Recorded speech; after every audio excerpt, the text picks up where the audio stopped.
Krásný den všem tady ve skupině. Zdravím vás z mý procházky s mým psem.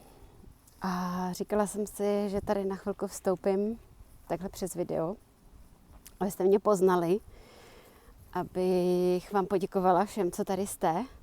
Přivítala nové členy. Vítejte, vítejte. Trošku jsem rozhodila sítě a rozhazuju sítě. Vlastně tahle skupina je hodně nová.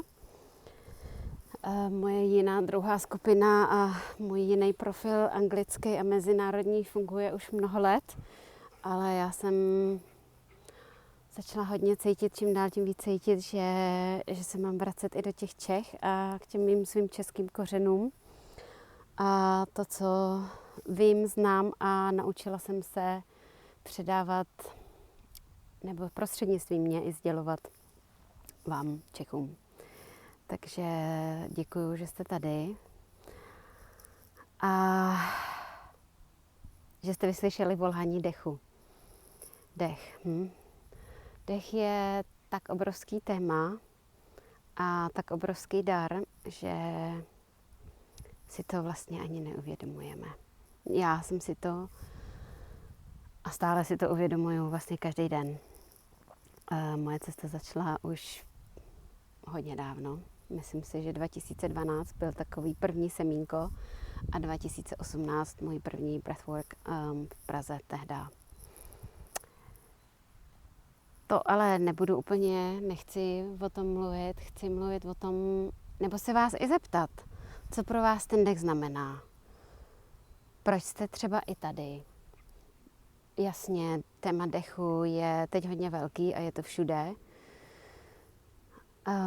Někdy ani nevíme, proč nás to téma volá, ať už je to dech nebo jiný, ale víme, že nás volá, že nás zajímá. Někdy je to proto, že o tom všichni mluví, ale někdy je to náš vnitřní pocit. Takže možná se zastav a zamysli se, jestli je to proto, že to říkají ostatní, nebo protože to cítíš ty.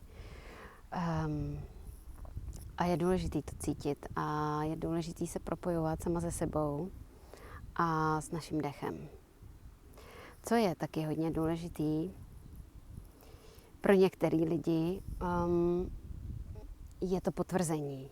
My tam pořád máme takový to, my potřebujeme to potvrdit, že tohle a tohle funguje a tohle funguje jinak.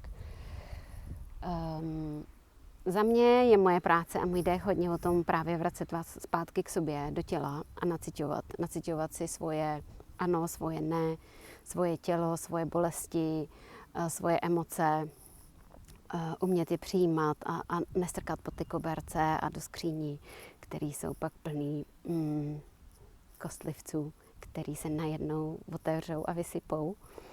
A všechno, co jsme někam strkali, tam najednou leží a zavaluje nás. A to nechceme. Takže dechem to uvolňujeme přes tělo. A já jsem chtěla i říct a pozdílet. Já jsem byla na jednom úžasném semináři předevčírem online s mojí školou a s mojí skupinou dechovou. A to je to super, kam já se dostávám a k jakým informacím a kontaktům. Protože to třeba nevíte, že ve Frankfurtu je v podzemí laboratoř, v suterénu domu laboratoř, kde neurovědci studují účinky dechu a breathworku na naše tělo a na náš mozek. A jsou to neskutečný a neuvěřitelné výsledky, který s váma chci sdílet.